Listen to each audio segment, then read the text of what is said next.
Hello and welcome back to Yorkshire Talks. I'm Matt Jameson. And I'm Christine Talbot, and together we're meeting a whole new generation of Yorkshire folk with a different story to tell, finding out what makes them tick, all about their lives and why they love God's own country. We're delighted to say that this episode is sponsored by patient.info, the UK's leading information health website. With trusted evidence-based advice written by health professionals, it's a place where millions of people are turning to every month to make informed decisions about their health and well-being. So for reliable tools, articles and information resources, why not visit patient.info? How are you? I'm okay? all right. Good to see you. I think I got that out all right. You did it perfectly. It's the first time we've done it in one take, isn't it? I know, exactly. I'm good. How are you? Yeah, I'm all right. What have you been up to? What have I been up to? We've been talking. I know as this goes out, this will have all happened. Hopefully, you'll have a number one single. Possibly. Yeah. We spoke about it We'll before. be finding out more about that again in a minute. We will indeed. And yeah, I've just been very busy all over the place. I was at a wedding fair at the weekend. Right. I'm not getting married. No, But you're a celebrant now. I'm a celebrant now, so that was fun. Yeah, that sounds good. Meeting some, what they got? Two wed bees? Two Ooh, wed two wed bees. bees. Two wed bees. What is a wed bee? Because they're not a couple? couples. But there's another phrase that was used. Two wed bees. Two weds. You making a new word up every time we do a podcast. I know, I'm just making it up. Anyway, I think it's time we introduced our next guest, isn't it? We do. So now, this week's guest is a good friend of mine, and he has had an amazing music career so far, shooting to fame on the reality TV show Let It Shine back in 2017 as one of the nation's amazing bands Take That, and it was a musical that was putting together The Band. I remember it well. Last year, he was back on our screens in The Voice, where he was mentored by Tom Jones. He made it all the way to almost the very end, and he absolutely wowed the audiences and the judges with his amazing voice. He also has had an incredible record with working with charities and a charity ambassador, bone cancer research, one of those, and also Cash for Kids as well. But most recently, as Christine's already just mentioned, we were both involved in a charity single with home carers from across the UK. Yeah, exciting stuff.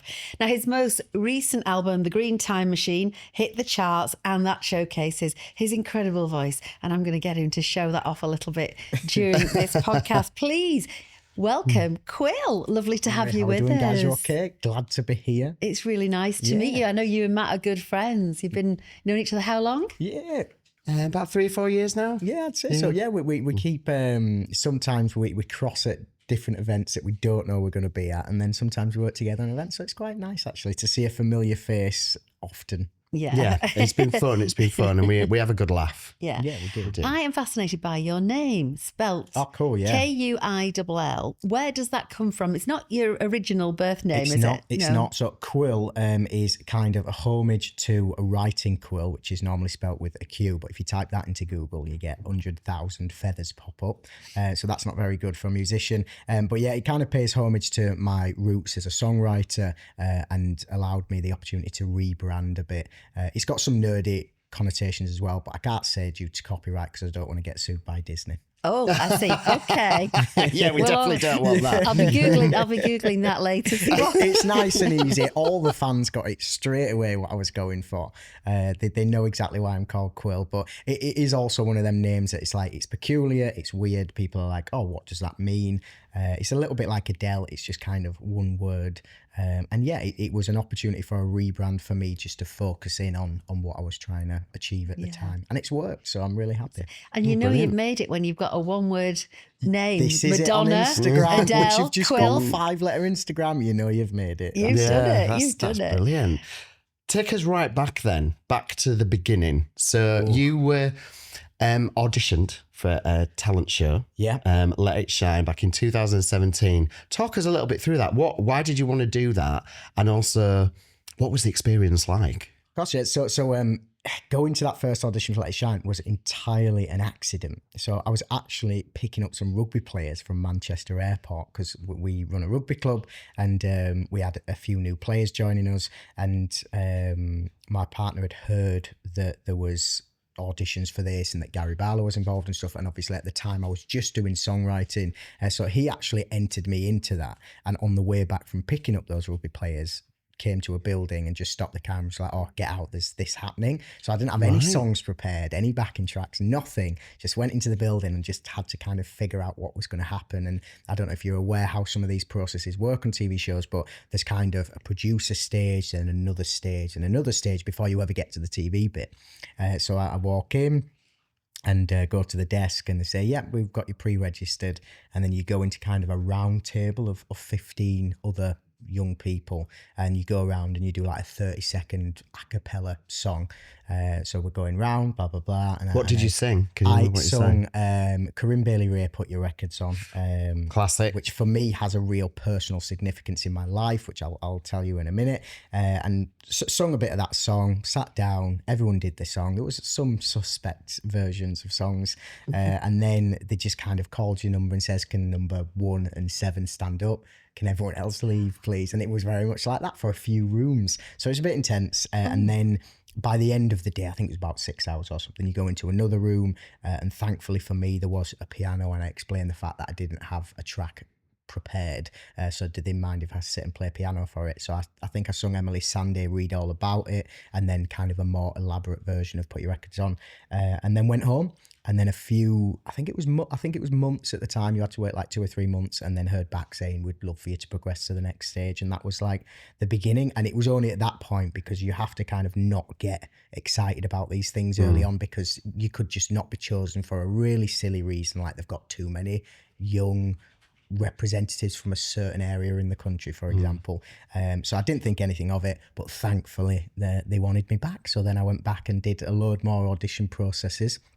And obviously it really did change my life for about 5-6 years, and opened the door to lots of opportunities, and some of the things I'm still seeing the effects of now, and the fan base it got me originally. You know, I've got fans who followed me from that show who this weekend is my last show of an 8-month tour, and I've got fans flying in from France, Singapore, Sweden, all over for this like last show, and they all stem from Let It Shine, I guess. Gosh. So yeah, super grateful. Where did it all start? You were brought up in humble beginnings in Leeds, weren't you? Yes, I can be really, really honest. I was an estate kid, lived in practically almost every major estate in Leeds, i.e. Gipton, Harehills, Seacroft, all of them. I've been and lived there. Big family. I always say this because it kind of puts the image in people's head, but my childhood was very much like Shameless, Channel 4. So that is my family. Super bare bones, you get what you get. And I remember like singing at parties and things when I was like 6 or 7, but I didn't actually start writing my own music till about 11, 12. And then I started high school, where I went to Agnes Stewart's high school, which obviously doesn't exist anymore. And I've got an amazing story, because when that school closed, I ended up getting like a load of awards for good grades and stuff. And you were there. You were hosting it, and it must have been around Easter, because Thornton's had made all of these Easter eggs with our names on it. I remember, and yes. you ended up giving me 8 Thornton's Easter eggs with my name on, and every time in a hug and a kiss. And Danny Maguire was there, and a few other fit rugby players. So it was amazing for me. And that was when I was like 13. I didn't know we'd met before. Yeah. So that was the first time we'd met, and obviously I was a tiny, smaller than I am now, tiny human being. And then obviously that school closed, ended up becoming David Young Community Academy, which is also now closed. And it goes on. And thankfully, I never really want to say this, but I always try and keep it really honest, because you've got to. But I owe a lot to the people around me in Yorkshire and kind of deprived areas who have helped me kind of push my career in certain directions. So for example, when I was 16, you know, I didn't have any money really. And my family's supporting obviously 6 siblings, so I didn't have any music equipment or whatever. And I used to travel at about 6 a.m. to my high school, so I could use the practice rooms and the studio and kind of perfect what I do. And the school took note, so they ended up doing this thing. I don't know how they did it. I think it was some sort of scheme. But they, for my 16th birthday, surprised me and went to my house in my bedroom and bought me like a keyboard and some speakers and a little music computer to do production. And a few other members of staff pitched in with like a mic stand and things like that. They must have And really believed in you. my vice principal, Lynn, who I still speak to now, she, when her mother passed away, her mother's favourite song was one of my original songs, and she requested it to be sung at a funeral. So there I was. I think that I was like, you know, just fresh 16, went to her mum's funeral and performed that song. And then as a gift for doing that, she got me my first studio mic, which I then recorded like a whole album on. And, you know, so I owe a lot to a lot of people. You obviously had something everybody saw in you from that very young age, though. I think, you know, talent is ever evolving. So I don't like to use the words I'm talented, because lots of people are talented. I think it's more about having the determination and commitment to a craft, of doing it so much that it kind of becomes inevitable that you're going to succeed, and it being able to see over that horizon, because, you know, there's a mountain of talent shows and a mountain of talented people that go on those shows. But sometimes if you get a knockback, a lot of people just go, oh, well, that's it. That's me done. Whereas I've never really done that. And I've experienced a lot of knockbacks in life and my career. But I've always come back, because that's what you're supposed to do. Yeah. So where does that determination come from then? You've already said about kind of your upbringing. And I love the Shameless comment as well, because it takes us straight back to the whole thing. Did you watch Shameless? Yeah. And so where did that determination come from then? And you've said that you get knockbacks, because I think especially in this industry, you do get knockbacks so many times and so many times. How do you find the resilience, and what was your motivation to keep going? One of the key motivations was definitely my cultural background. Seeing, you know, again, I try and keep it as real as possible. Seeing some of my older brothers do very silly things with their lives, in and out of prison, doing crazy things that end up in the news and stuff. And I was like, I do not want to do that with my life. That's not the track I want to take. And then when you experience the setbacks of not getting a role, or auditioning for theatre or something and not getting that role, that hurts, but it makes you reevaluate. And if you want it enough, you work harder to, I guess, perfect what it is you're trying to achieve. And I think all of those little setbacks is what's made me adapt and evolve my voice and the way I write songs and the way I put things out there as well, I guess. And I'm really lucky. I've had kind of like 2 or 3 surges of things career-wise, and then it's been me that's backed off when I've had the opportunity to go further, and then I've come back and backed off. I guess it's always been about life balance for me, because it's very widely known in creative industries that you can get pigeonholed into certain things, and then you're left to kind of deal with the stresses and the trauma of stuff, and the outside world treats you very differently, and then you've got to go back to normal life. So for example, you know, when we won that show, the day after winning, we were flown to Cannes, performed at this big fancy service thing with Gary at the piano. Then we went up on some presidential suite, and I'm stood there having a glass of red wine with Gary Barlow, who, when I was 11 years old, I was like listening to that music, pin up, imagining myself on stage with him, and there I am in France with Gary having must have a been sip so of wine. surreal. And then the day after that, we've flown out again to go film a music video with all of Take That and Robbie, where this massive white warehouse where Robbie brings his daughter, who's dekegging him every 5 minutes, and just like that surreal world. And then we're all walking forward and doing this thing, and we're handing off mics to each other, and Robbie flips his mic and passes it to me, like passing the baton, and then we do this jumpy thing, and you know, very, very fast moving, these weird things that you can't really describe to people how it feels. And then watching yourself after the X Factor finale on an advert, and watching yourself in a stadium, because Take That were on tour at the time, so they kept playing the video in the stadium, obviously, to promote the show. So seeing all of that, experiencing that, going on tour for like 3.5 years, doing the West End, doing all the crazy radio shows and TV shows, Lorraine and all of that stuff, and then going back to normal life is very jarring, and trying to explain that to people. Then when you get people come to, oh, what are you doing now? It's like, yeah, I'm still doing what I'm doing. It's just you're not seeing, you know, but this isn't, I'm not now front of, I'm behind in a producer room sort of thing.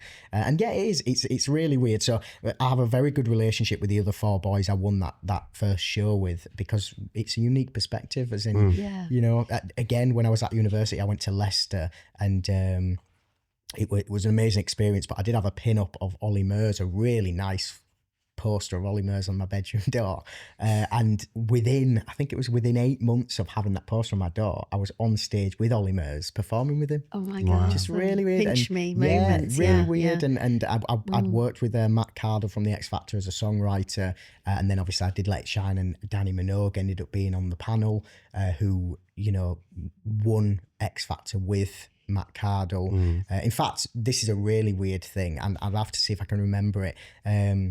I'd worked with Matt Cardle, and then 6 months after I'd done Let It Shine, and I'm stood there in one of the earlier recordings where we're doing like showcase. So Mel C was there, Ollie Murs, Kaiser Chiefs, who else was there? Beverly Knight and Busted. Yeah, so there was a lot of people, and we all had a different celebrity to do a showcase with, and then you get knocked out, traditional show style thing. And as I was stood there waiting to see if I was going to get picked, I looked around and I was like, this is really weird, because there's like 6 degrees of Matt Cardle all in the same space. Like within 6 months, we'd all done something with Matt Cardle. So you've got Beverly Knight, who had just done Memphis the musical with Matt Cardle. You'd had Mel C, who had done a single called Loving You with Matt Cardle.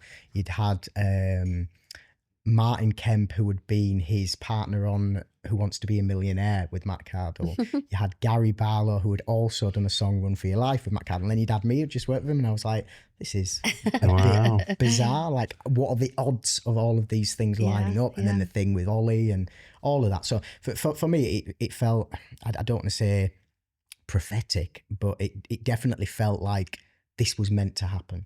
At that point, I was like, destiny. this feels like this is where I'm supposed to be right at this moment in time. 100%. It felt like all the little niggles and the sad days of thinking about stuff, and having experienced and watched all of those things in the last 2 years happen. And then I was like, whoa, I'm here as well. It's really weird to describe. I think we all have moments like that. I know I've had moments like that as well, like with maths, and just knowing it just felt right at that time. And I'm sure there's been moments in your career as well. There is a sense of destiny, isn't there, in you sometimes when you're young? You kind of almost have an idea of what might happen, and I think you make it happen in some way, don't you? It back to that motivation thing of how do you get back up if you get knocked down. I think that's a key part of it, is that, you know, whenever something has gone a different way, my mental approach has been, well, that's clearly not destined for me. That's not the path that there's a reason why I've not got that. I don't know if you've ever heard of a group called Above and Beyond. So like, not a lot of people have heard of them, but they do the Sydney Opera House, they do every major big venue a year with a full 40-piece orchestra and all of that.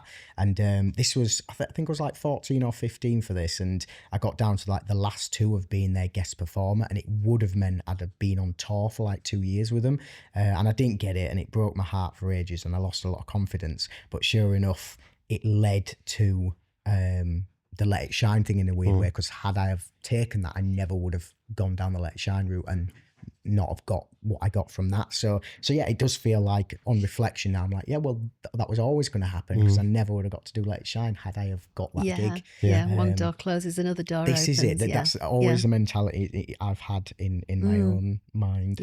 What was the connection you mentioned with Corinne Bailey Rae? You said there was a reason you chose So basically, when I was young and I wanted to be a songwriter, I loved Corinne Bailey Rae. I loved the way her music sounded. It sounded really real, humble. It sounded a little bit Yorkshire to me. I was like, yeah, these lyrics relate to me.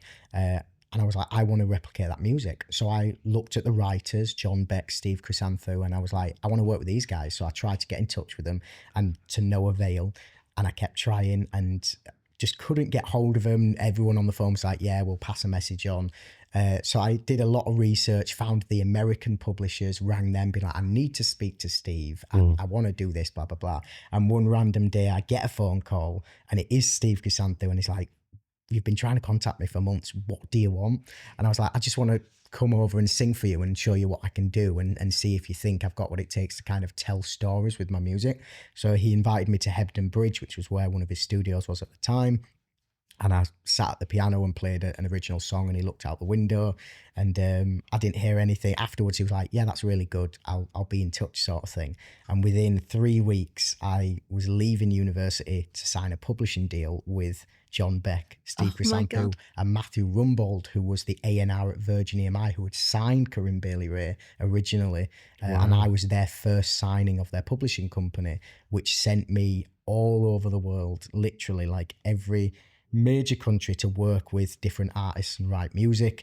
So the reason why I chose that song, Let It Shine, is because it was kind of the first thing that I went and did. Do you know what? I'm not going to let this go. I'm not going to let this go. I want to work with these guys. And sure enough, I have. So every record I've done since, there's been a collaboration with those boys, writing different songs. And John Beck, I don't know if you know, he wrote Tasmin Archer's Sleeping Satellite, which was like #1 in 13 countries or something. And you've done a cover of that. I've done a cover of that. So I always pay homage to people I've worked with. And on the latest EP, The Green Time Machine, there's a song with John Beck and Matt Cardle on there called Blue.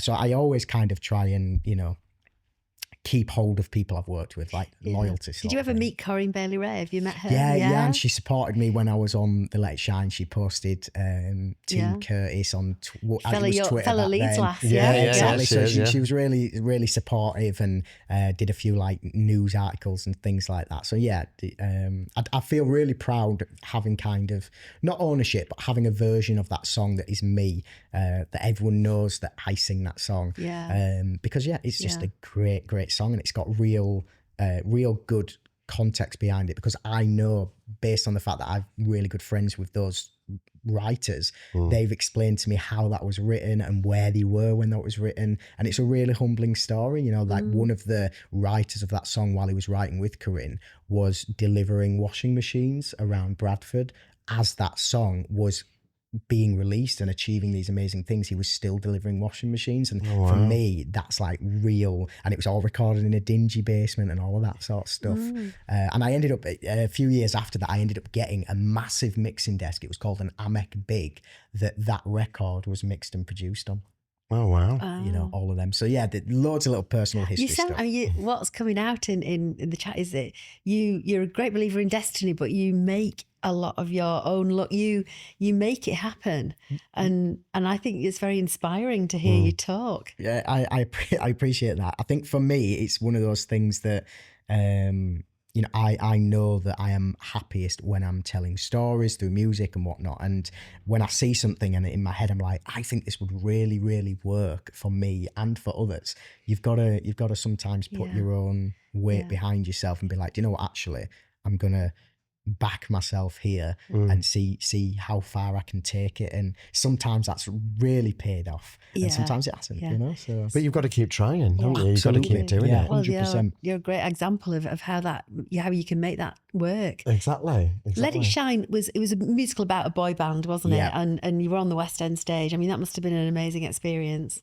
Absolutely mind-blowing, because I like musical theatre, and I've done a little bit of musical theatre when I was younger, but the what's the word I'm looking for?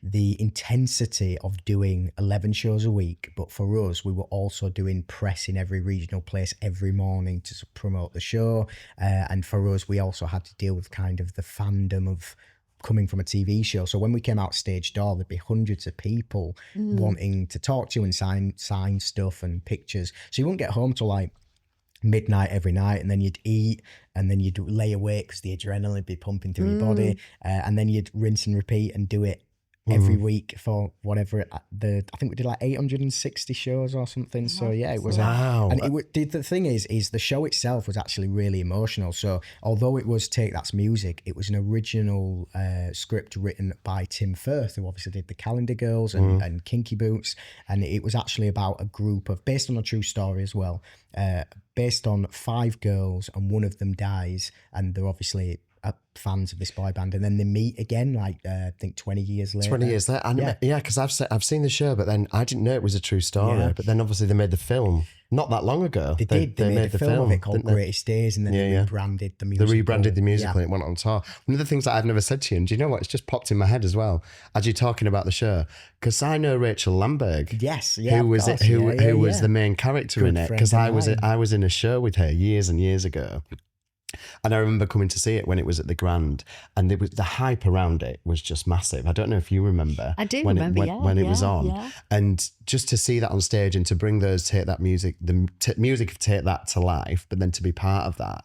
You've already said it was so intense, but must have been such a magical experience as well. 100%, because for me, not that there was archetype roles in it, but I was, because I'm a terrible dancer, I did get all of Gary's kind of signature songs. So I did Million Love Songs, I did Patience, I did a bit of Rule the World, you know, all of those kind of songs that I grew up listening to, being like, oh yeah, I love Gary Barlow. Well, you were kind of the main. You were kind of the main one in the band, because I remember seeing it. And from a singing perspective, definitely, I was there for my voice, not my feet. And there was an amazing scene in it, Relight My Fire, and it, like, again, this is my working week. Was I'd do this all week, and then Friday night Lulu would turn up and do Relight My Fire with us. It was weird, really weird.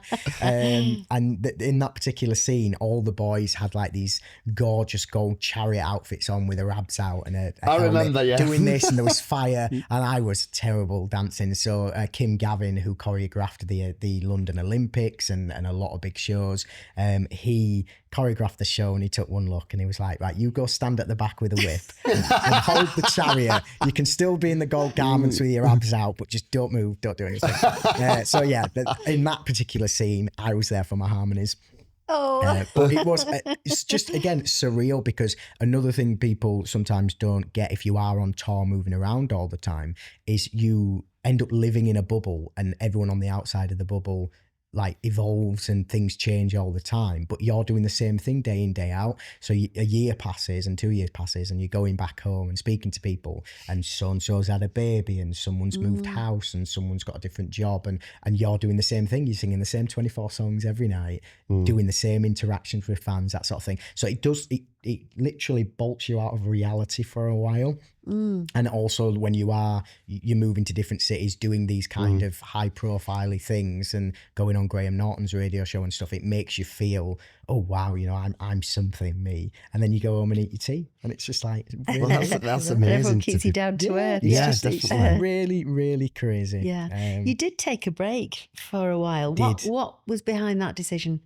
So when we finished that show, it went to Germany, and we all did have the opportunity kind of to continue, but for a lot of people, I think they'd done that stint, and it was an amazing experience. And then for me, I never intended doing musical theatre. It was all about the writing, so I wanted to go back to that. So yeah, I travelled to Sweden for a bit and wrote a lot of music for different people and myself, and then decided to start a family and go down the adoption route and adopt a little 12-month-old boy called Barney.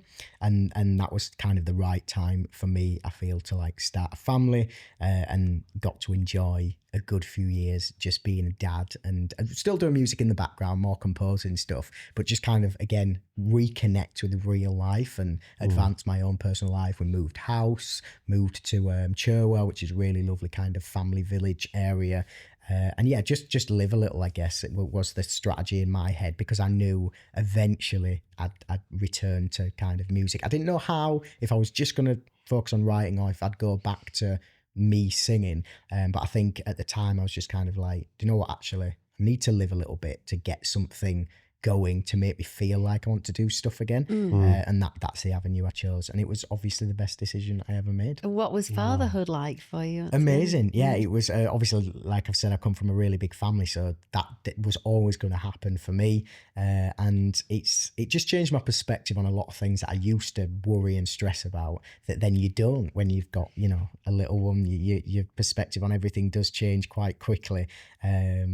And just silly things, you know, like feeding time. You just fed all the food and you're like, yep, done. And 5 minutes later, six it all back up. And that becomes your main problem of the day, rather than whether or not you're hitting a mark on a stage and, you know, a light's not working, so you have to adapt to what you're doing or whatever. Just completely different contrasts of things. And I think I got to reconnect with myself, and it definitely helped me write much better music, and also just explore why I was doing it again, because sometimes when you're doing the same repetitive thing, you lose a little bit of love for it, not because you don't love it, but just because familiarity breeds contempt, doesn't it? So you get a bit sick of it, and I was like, I'm done with this for a long time. You know, walking in boots and Patience comes on, I'm walking out, because I've done it 860 times, not including the rehearsals. So I'm just like, I've heard enough to take that for my lifetime. You needed like a reset. Absolutely, just a different perspective, a cold, hard reset that makes me go, yep, I'm back now. And I'd say I definitely got a gorgeous slice of Yorkshire life, because I lived in Otley for a bit. And Beautiful you know, place, just near the Chevin, go in my back garden, you've got this it's massive gorgeous, thing there. So you know, I did. I felt like I reconnected with myself, and that helped me figure out. And how old is Barney now? He is nearly 6. Nearly 6, and he's doing really well. Just had school photos through, and I don't know if you know this about school photos, but they normally are horrendous. Last year's school photo, he looks like a Netflix killer. It's like this in the photo, but this year's really lovely. He's like got a gorgeous little pose. Looks angelic. Yeah, he does. He looks really good. You can send this one out, can you? To 100%. This will be gifts for people for birthdays and stuff now, because it's a really lovely book. Brilliant. He's doing great, and he's got an amazing personality, and obviously he has also adapted with having a parent who works in a creative industry where there's lots of rehearsals, and obviously I'm jumping ahead here now because he is 6, but now I'm back fully involved in doing music. There is a lot of rehearsals and a lot of gigs, and he is like part of that now and gets it. It's like, oh, you've got rehearsals, or you're playing piano with so and so, and he's like interested, and that's, you know, there's a little part of my brain that's like, maybe one day I do want to do something musical theatre again, so that he can come watch it. He can enjoy it. And that might be the next chapter at some point for me.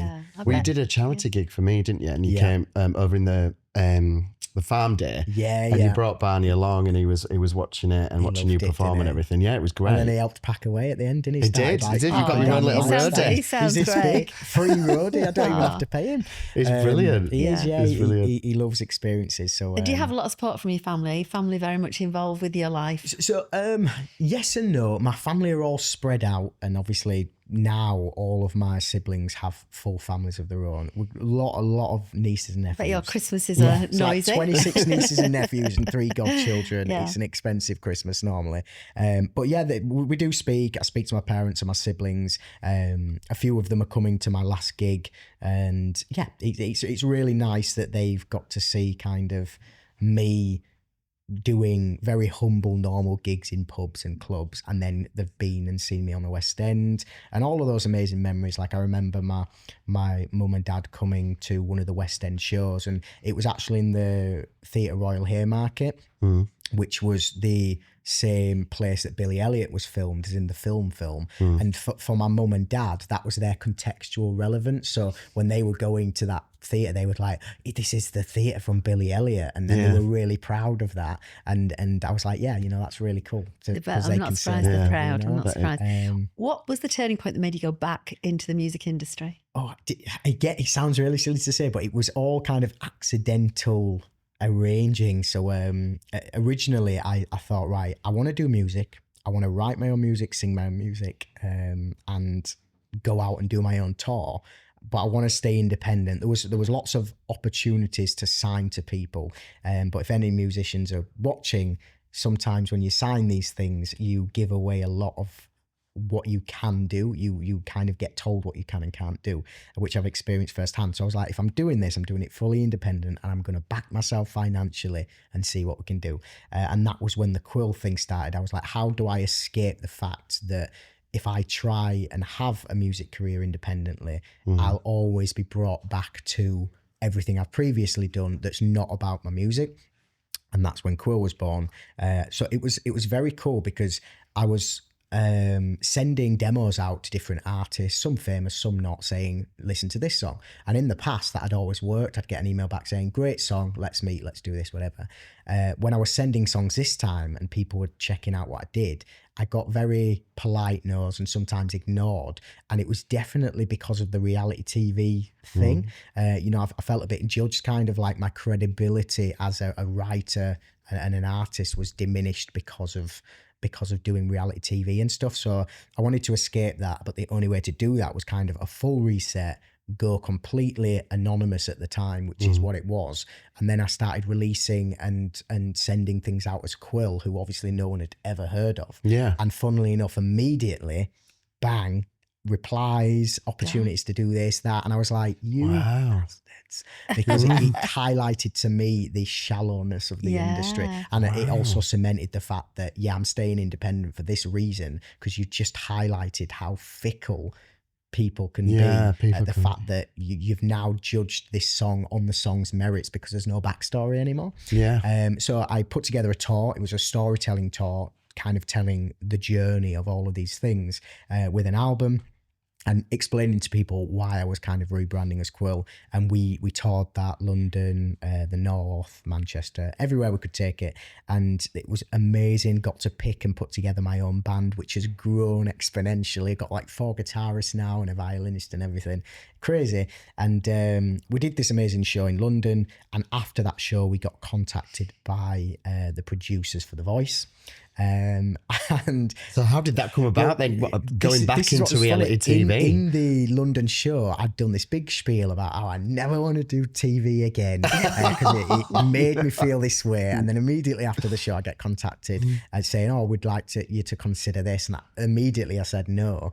And then a week or 2 passed and I got another email saying, we'd love for you to come and talk to us about this. So I was like, you know what, I am going to do this because, again, it's something that's popped up and it's now popped up again. And there was a lot of rumours who would be on the panel that year as well, because I think that was the first year they were swapping it up and replacing people. Changing it so this could be an interesting thing. Went for the meeting, which again was in Manchester, and they'd explained that they knew who I was and stuff, as in like they'd seen what I'd done. And I says, look, my only clause, if I was to do this, that I'd have to be cemented on is it can't be about anything I've done before. It has to be Kuill. It has to be unknown. The story just has to be, I'm a dad and I'm coming back to music after being a dad. I don't want any of, my musical theatre, Gary Barlow's name dropped, nothing. I want to be judged on the merits of being Kuill now. And they agreed to it, which was amazing. And then, of course, I went and did this show as Kuill, and I'd sung an amazing song called Don't Give Up by Kate Bush and... Peter Gabriel. Yeah, Peter Gabriel, yeah. And I was like, great song, really meaningful to me. And yeah, I thought, what a great opportunity to sell some tickets to my next tour. Well, yeah, of course. I did it, and it was a really, really cool experience. And obviously, I got a team, Sir Tom Jones, which is... But it must be nerve-wracking looking at those. I know, Do you know what it is? chairs, It's so nerve-wracking because even when you think you're doing amazing, because you can't see their facial reactions and no one's turned or anything, and you do understand that there's a drama to these things, and that's what they are milking. Well, they've got producers in their ears telling them when to turn. It makes you think, it's like, oh God, I've been set up here. They're not turning, and you can. I'm going to have to deal with this. I'm going to have to speak to people about this. And you're waiting, and at the very end, I delivered like the high note thing, and then obviously Tom turned, and afterwards when I watched it on TV, you then can see what the other judges are saying and doing, and they were all very complimentary about the song choice and what I was doing. And yeah, it was a really cool refresh of and I will say, when I did Let It Shine, which was produced by Andrew Cartmel, who also produces the Eurovision, the way that show was done for contestants was like sublime. It was really respectful, really nice. You didn't feel like cattle or anything. And when we did The Voice, it was very, very good, even though it was on a different channel. I think ITV on it. You managed to maintain your dignity for the whole thing, regardless what happened. They were really respectful. And then I went to Liverpool, got to one of my, it sounds like I'm really bossy now, but I was going to say one of my terms again, but you've got to, one of the things I've learned is you've got to put out there what it is you want so that no one can get confused. So when we got to the next stage, I was like, I want to sit and play piano, because if I don't progress further, that's why I'm here, is to showcase who I am and not be a gimmick. So they let me sit and play piano. I got to do the Miley Cyrus Used to Be Young song, and it was amazing. We did it in, I think it was St. George's Hall in Liverpool. Amazing sound. And Hannah Waddingham was our guest mentor, and she was amazing. Yeah, she was I love her. So she was so amazing. Yeah. So did that. amazing. Didn't get picked for the semis. They like choose 3. There was a lot of us, and everyone was exceptional. It was like really exceptional. So everyone who went through really deserved it. But I was more than happy because I never, just again being honest, I never thought I'd win. I never thought I'd get to the end just based on the track record. I don't think ITV would allow a BBC show winner to win an ITV show either. Yeah. So I was like, I'm not doing it for that reason. Anything I do, I just want to do it kind of with grace and do the best for me sort of thing.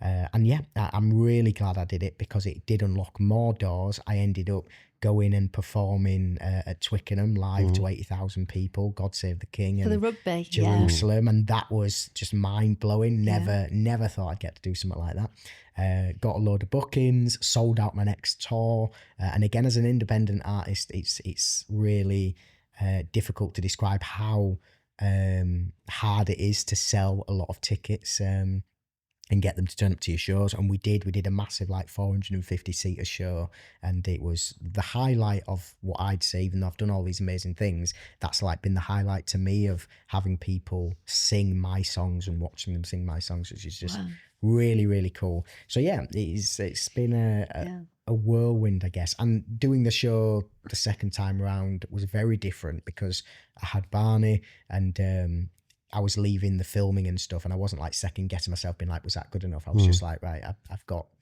a child to feed and priorities had changed. And I was just like, it will be what it will be because this part of my life will not change now. So it changed the perspective for me and made it a lot easier to deal with. Whereas I think when I was a lot younger doing Let It Shine, there was a lot of anxiousness and self-doubt and all of those things that you're like, oh, what if people hate me on TV, you know, like Cher Lloyd sort of thing, because she experienced a lot of that, you know, where people just didn't connect originally. And you think about all of that sort of stuff when you're doing that sort of journey through TV. But yeah, I'm really glad I did it. And it didn't, the identity of the show didn't overtake kind of who I was. I was kind of able to slip gracefully in and out and get all the wonderful adulation and the gorgeous comments that I can use forever on a poster. And yeah, I'm super glad I did it. I think so this Kuill was your whole new rebirth in a sense, because it was Curtis that you were when you did Shine. And it's really funny because now industry wise, I've got lots of people who only know me as Kuill and call me Kuill, and then obviously family and friends who call me Curtis. So sometimes there's that jarring moment where people who only know me as Kuill hear someone call me Curtis and vice versa, and they're like, oh, that's weird because I would never call you Kuill, and then that person's like, well, I would never call you I remember Curtis. once seeing Harry Hill in an airport with his mum and dad, and they were calling him Matty. Yes. And I was thinking, is it him or not? But his name's Matthew. He's called Matthew. Oh, I didn't know To be fair, that. a lot of people ask me this. It's probably the number one question is why have you got a name that's not your name? And I was like, it's pretty much every single singer does it. Like Bruno Mars, Lady Gaga, Rihanna. None of these singers have that name by birth. Madonna's not Madonna. You know, exactly. It's a great, you can do this literally, you can take a hat off and on. So I'm doing a show or whatever this Saturday, and when that show ends, I can take the Kuill hat off and be Curtis. And just be Curtis, it's mentally like liberating. It's really nice. Because I said to you, which do you prefer, Kuill or Curtis? Because I know you can call me anything. You see, you can call me anything. Matt, special friends can call you. Whatever I feel like on the day. But no, it's amazing, and the journey that you've been on is just absolutely fantastic. And just I want to know what Tom Jones was like. Was I he know, great? yeah. Do you know what? He was very, very funny and just very tall in comparison to me, 5'4" or whatever. But he was really lovely and really graceful, and said some things for me that, again, kind of reaffirmed what I'm doing with my music clearly comes across. He's talked about the fact that he could hear the story of when I was singing a song, and he really loved my voice and my range and stuff. And it was, and especially at the next stage when we got other comments, it was just really lovely how supportive he was, and kind of it was it wasn't even a difficult thing for him to just be like, yeah, you've got an Yeah. amazing voice. Well, everyone talks about the passion and the emotion in your voice. And like you say, your storytelling side to your voice. Did Nicole Scherzinger say she was in love? She wanted to marry your voice? She did. She says, she says, I want to marry your voice. Your voice is my husband. Yeah. Which she still says, which is lovely. But yeah, again, it's really, really bizarre. I completely forgot to say I supported Russell Crowe. Oh my God. So he came to Leeds because he loves Leeds United, did a show that was absolutely rammed. You couldn't move, and needed a support act that was local, and that ended up being me. And what an experience, because obviously I've seen him in films, and he's in some Marvel films, which I love.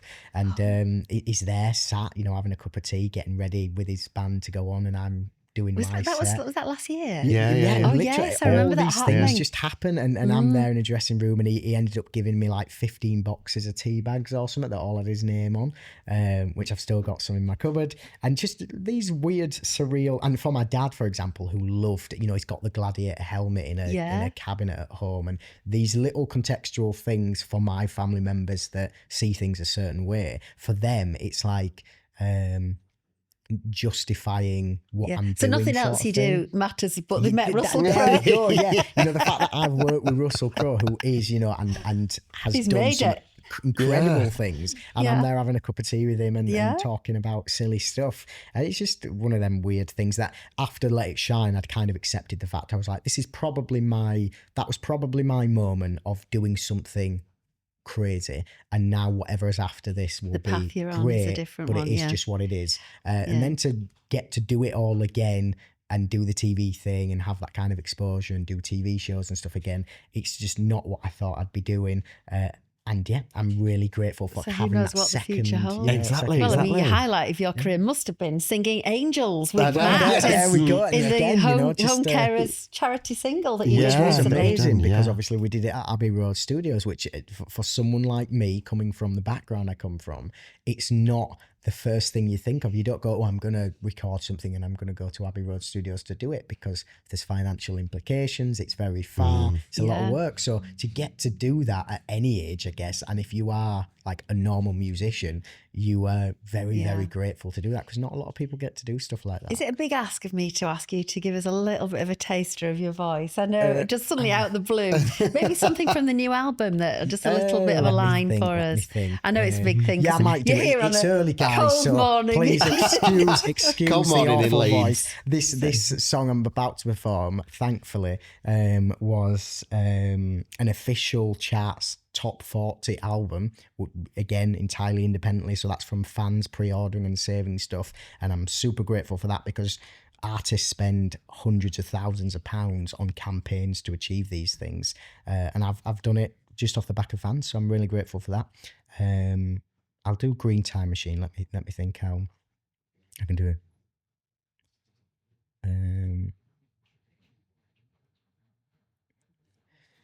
Me and my green time machine, it's giving me a life I can't believe. No worrying and waiting for me. Someday they will watch the end of me.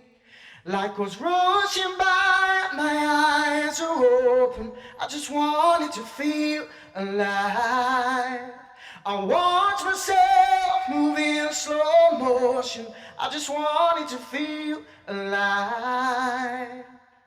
I've been flying far beyond the clouds. Take me back to days before the doubt. Far from all the things that try to tear me down. I'm stuck here in the past. I'm trying to get back to me and my green time machine. Show me everything that I could be. Give me strength and hope can set me free. 'Cause I've been losing faith, and time is all it takes to believe.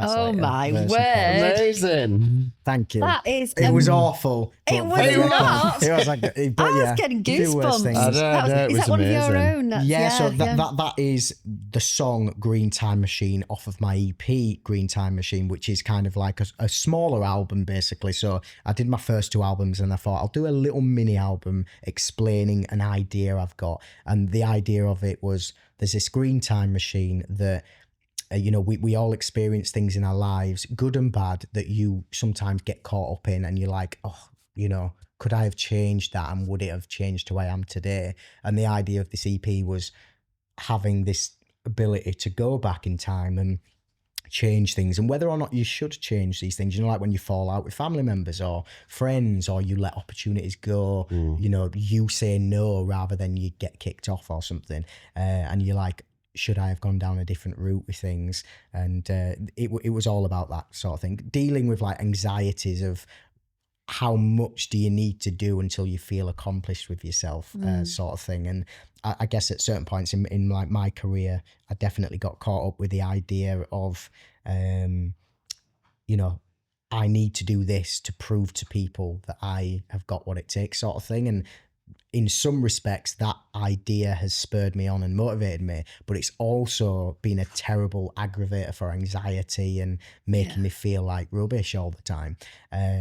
And trying to let go of that and be like, do you know what? This is all going to be what it will be. And I'm just going to keep being authentic with what I'm trying to say. And that's kind of where I'm at now. So go very back in the wise studio soon. words. Very wise words. Definitely. And what, just briefly, obviously you've got the album coming out. What's next on the horizon for you? For me, I'm going to take a big break after this final show because I have been on tour for 8 months and I'm a little bit tired and I want to do a bit more family life stuff. There's talks at the minute of maybe expanding the family sooner rather than later because I'd love a little girl. So take a bit of time for that. And then basically write the next album, and hopefully my second album got a number 31 in the top 40, and then this Green Time Machine got number 24.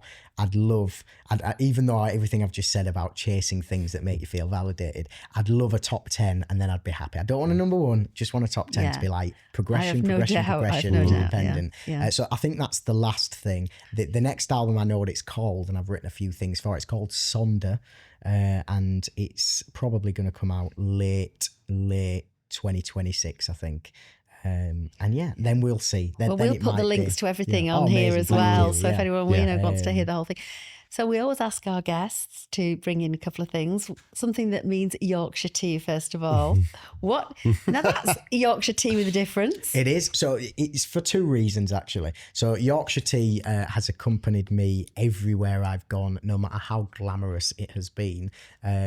So I have drunk Yorkshire tea in the dingiest of cellars in people's studios, and I've also drunk Yorkshire tea in a dressing room next door to a whole host of celebrities. So it's been there for me whenever I've needed a moment of home just to kind of ground myself, because sometimes experiences can be overwhelming and something can just be like, whoa, has that just happened? And I'm like, actually, let me just remind myself who I am. It's also cherry Bakewell flavour, which is very unique. It's just a tinge of cherry Bakewell. So and I do love a sweet thing. And obviously when you're a performer and stuff, you've got to watch what you eat. So I try and slip in the nice things in other ways. It was actually also, I used to get people on tour buying me Yorkshire tea everywhere I went. So at certain points I just had boxes and boxes. Most of my travel cases going venue to venue was just full of Yorkshire tea. Which is also very funny because I used to get people at stage door being like, it's not even made in Yorkshire. And then I'd always reply the same thing. I'd be like, oh, well, you're going to get a shock next time you have a Mars bar. Because branding wise, it's interesting. But for me, it's just that little taste of home wherever I can go and it can just pop it in my pocket. But with a bit of uniqueness. Yeah, exactly. And a little touch of sweetness too, which sort of sums you up. Oh, thank you. I appreciate it. It's really nice. So we're going to have one of these in a minute because it's really tasty. Just let's do it. Subtle taste of marzipan. But I love Yorkshire tea.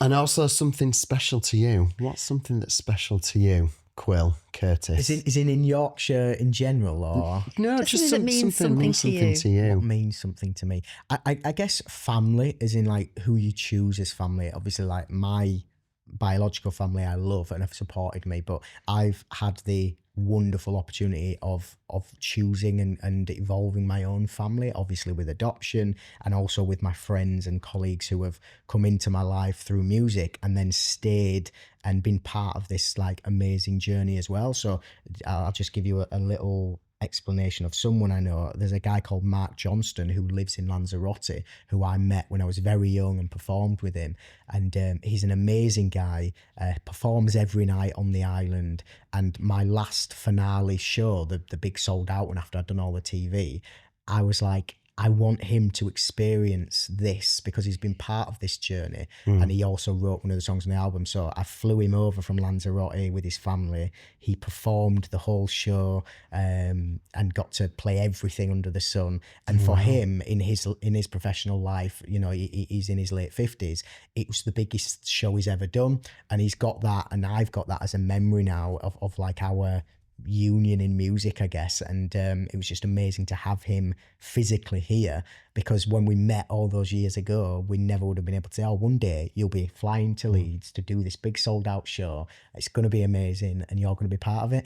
And stuff like that makes me feel really kind of proud, because I think that's definitely a Yorkshire mentality, is loyalty and bringing people up with you when you do something. I'm all about that in general, I think, because I want to see people who really want to be there, like enjoy the best moments rather than do all the hard graft. Like the pianist in my band is called Tyler, and he did Let It Shine with me, and he had the amazing experience of Gary turning up at his cafe in Scarborough and surprising him, and then he did the show, and then he got knocked out at the Ollie Murs stage. And we were very similar types of boys, so we'd kind of decided between ourselves, we were like, it's probably going to be one or the other here based on who we are. And obviously it was me.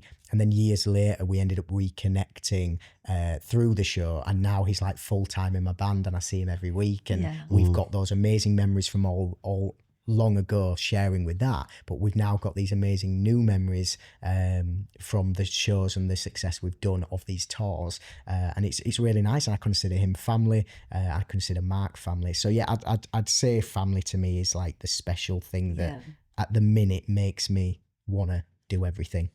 Oh, Wow, that's great. well, it's been absolutely lovely to chat to you today. Likewise. And I'm very, very proud that I gave you your first school prize. You did. I remember all them years ago. Not only that, I don't remember the gentleman's name because I think he was like a trainee at Calendar at the time. But I remember being 14 and you reading my name on the Calendar News and doing a little stint and stuff, and I played piano. I've got the footage somewhere, actually. Oh my word! And it's We like, need to see that. and for How me, to find that? well, what's weird is being 14 and hearing someone on the Calendar be like, and here's Curtis from the school. He writes his own songs and he does this. And I was like, I've made it. I've made it. There I am on TV. And it's interesting how your perspective shifts as time goes on. Yeah. But what's magical for me is the feeling that I felt has never gone away. So that feels just as significant to me as being sat on Lorraine and having Gary say who you are or something. Like, I've got an amazing clip of Gary Barlow talking about me to like other colleagues, basically saying that I'm a good singer and taking the mick out of me a bit, being like, oh, all right, you know, he's coming to replace me, sort of thing. And you get to keep those things, but then I also get to keep, you know, especially when I'm a lot younger and you just don't know what direction life's going to be in. And I reckon all of those little things definitely has paved the way. They have indeed. No, well, I'm proud to have been a little bit of it. Exactly, and this is like coming full circle. Full Back circle. here again. 100%. It's like always the family thing. It ends up Yeah. finding Yeah. itself, you know. Well, it's Like been it's an meant to absolute be. pleasure, hasn't it? It has. It's been amazing. Great. Thank you It's been so great. much. Let's have a cup of this. Kuill, Yeah. for coming and joining us and just being so open, I think, about your journey and everything that you've gone Thank through. you. It's inspiring to hear, and obviously such an incredible talent. So we can't wait for what's to come from Thank you Kuill. so much. And when you get to season 15 and I'm all finished, I'll do a much darker version for you of like all the really nitty gritty stuff. All the you know, real yeah, stuff, all the like real Todd. stuff, You'll dish you the know. dirt. You'll Everything, dish yeah. the dirt. Oh, well, Absolutely. thank you very, very much for coming on Yorkshire Thank you. Talks. Thank you Thank very you. much. It's Thank been a you so pleasure. much. Thanks. And that's just about it from us. It is. Another We week. will be back next week. Please do like, subscribe, follow us, do everything that you need to do where you get your Yeah. podcasts, and we will see you next week. Take care. Bye for now.